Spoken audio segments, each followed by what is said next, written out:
समाज सेवा के क्षेत्र में काफी लंबे समय से सक्रिय समाज सेवी आस्था संस्था के संचालक प्रकाश गेडाम जी काफी लंबे समय से समाज सेवा का कार्य कर रहे हैं। वृद्ध आश्रम के संचालक के साथ ही काफी लंबे समय से लावारिस शवों का वह दाह संस्कार करा रहे हैं। इस क्षेत्र में कार्य करने के लिए उन्हें सरकार की तरफ से कई पुरस्कार भी मिले हैं। अपने इस समाज सेवी कार्य के बारे में प्रकाश गेडाम जी ने स्वदेश 24x7 की संवाददाता दीपमाला सन्हा से बातचीत करते हुए विस्तार से जानकारी दी और बताया कि किस तरह से वह समाज सेवा के कार्य में समर्पित हैं। दीपमाला सन्हा की रिपोर्ट। हमारे भारत में कहा जाता है कि बुजुर्ग जो होते हैं वो घर की शान होते हैं, घर के रक्षक होते हैं।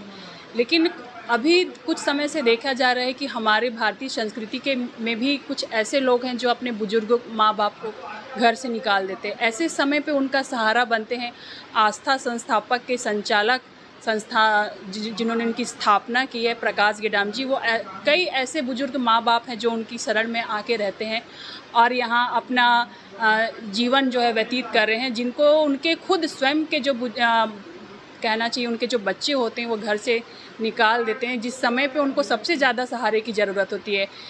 इसी कड़ी में आज हम बात करते हैं संस्थापक के संचालक प्रकाश गेडाम जी से और जानते हैं कि ये विचार बुजुर्गों को अपनी संस्था में इस तरह से उनको शुरुआत करने की कहाँ से आई और इतनी अच्छी जो उन्होंने बुजुर्गों के लिए सोचा है और इसे आगे किस तरह से बढ़ाएंगे, इसी संबंध में आइए हम उनसे बातचीत करते हैं। जी प्रकाश गेडाम जी, आपका हमारे चैनल में बहुत बहुत स्वागत है। जी सर, नमस्कार। मैं सबसे पहले मैं आपसे पूछना चाहूँगी कि ये जो आपने शुरू की है संस्था, ये कब से शुरू की है और आपके मन में कैसे विचार आया?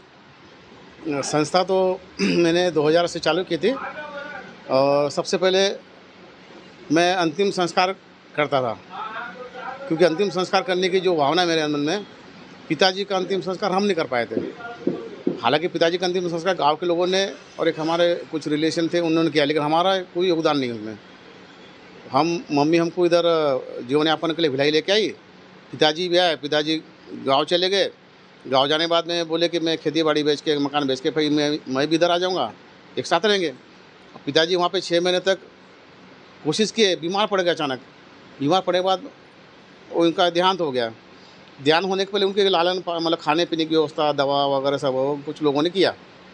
तो जब मैं 10 साल बाद में गाँव गया तो सब लोगों ने मुझे चर्चा की, मैंने ये किया, मैंने वो किया, मैंने पिताजी का हमने सहयोग किया था, दवाई लाते थे, खाना खिलाते थे। तो ये मेरे मन में एक भावना जगी थी कि क्यों न मैं कमा के कुछ बचाने लायक होगा तो मैं भी वहाँ पे कुछ लोगों की सेवा करूँगा और संस्कार में सहायता करूँगा।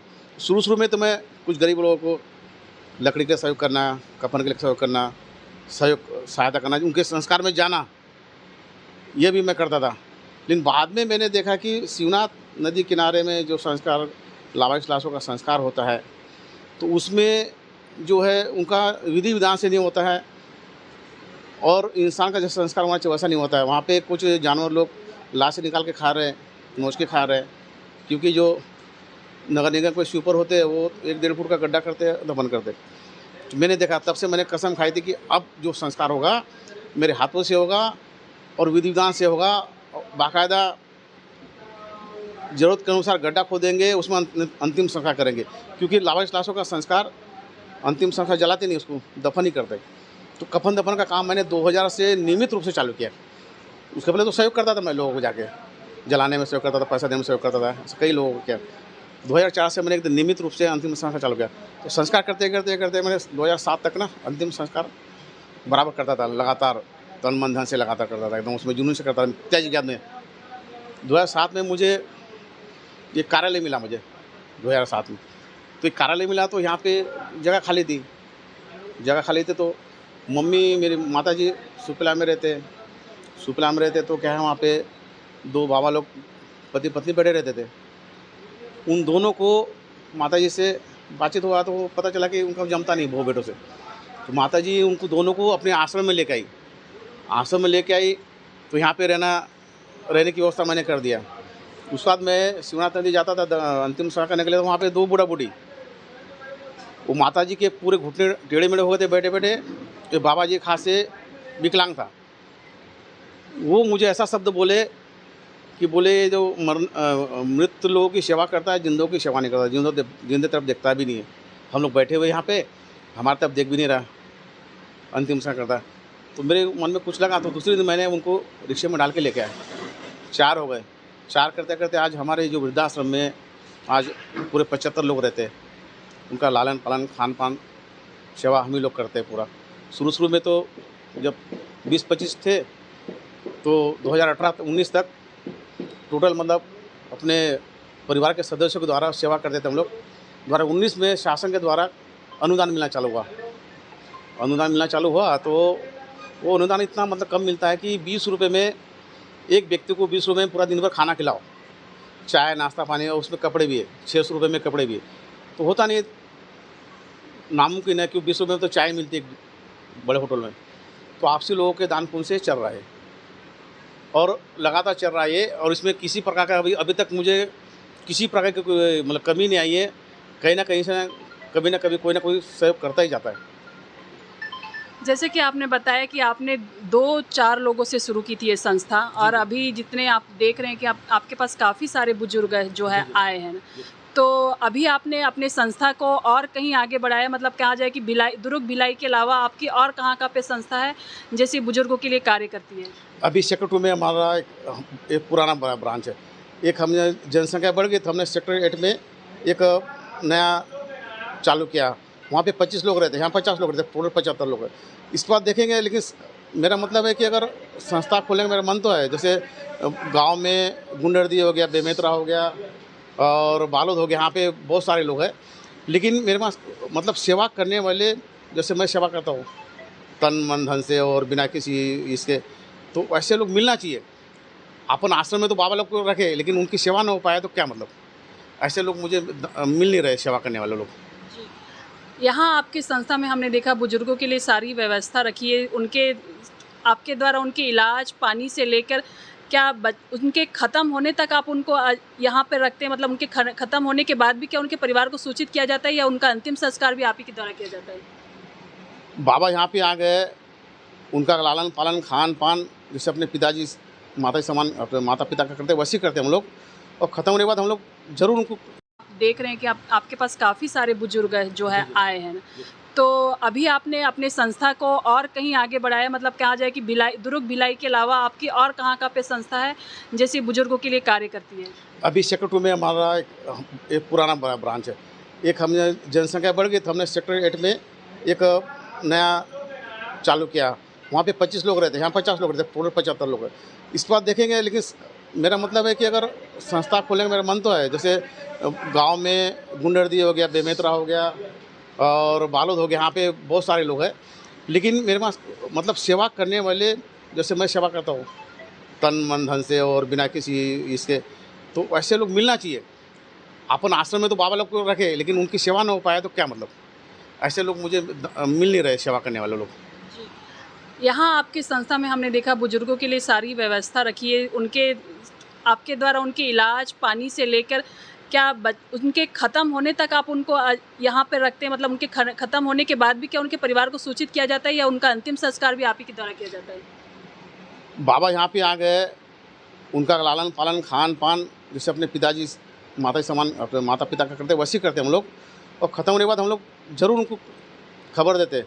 अभी हमारे एक बाबा परसों ख़त्म हुए, उनके दामाद को हमने खबर दी, दामाद कुछ बोले ही नहीं है। तो मैंने बोला भाई दामाद जी, बाबा का अंतिम संस्कार करना है कि क्या करना है।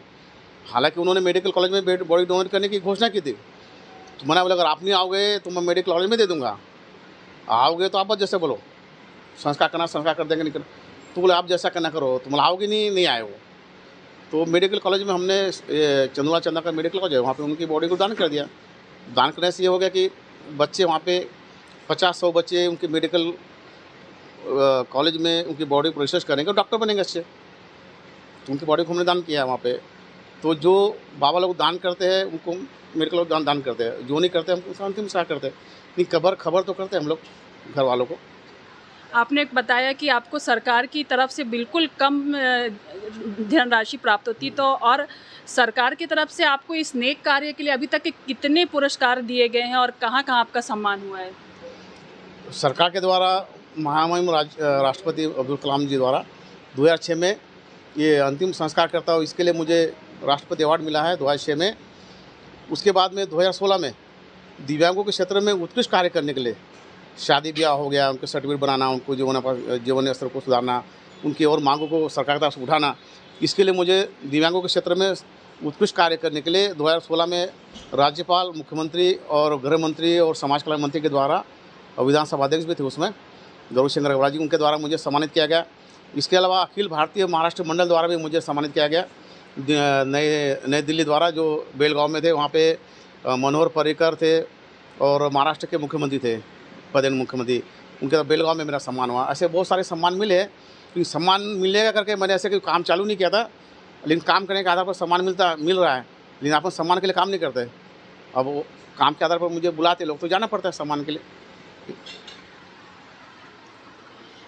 ये थे हमारे साथ आस्था संस्था के संचालक संस्थापक प्रकाश गेडाम जी, जिन्होंने बताया कि उन्होंने किस तरह से इन बुजुर्गों की सेवा का शुरुआत की और सेवा करते करते आज उनके पास लगभग 100 से ज़्यादा बुजुर्ग हैं जिनकी वो सेवा कर रहे हैं सिर्फ अपने खर्च पे। उन्होंने बताया कि उन्हें सरकार की तरफ से भी सिर्फ नाम मात्र के लिए कहा जा रहा है कि राशि प्राप्त होती है। ये जो है उनके मन की जो भावना है, आज उन्होंने बताया कि कैसे आई उनके मन में बुजुर्गों की सेवा करने की भावना, और इसी भावना के साथ वो आज 100 से ज़्यादा बुजुर्गों की सेवा कर रहे हैं।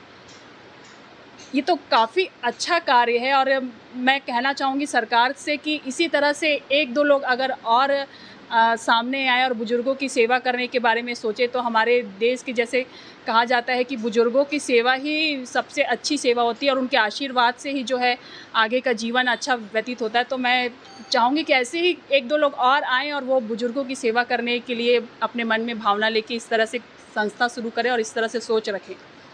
स्वदेश चैनल के लिए दुर्ग से मैं दीपमाला सिन्हा।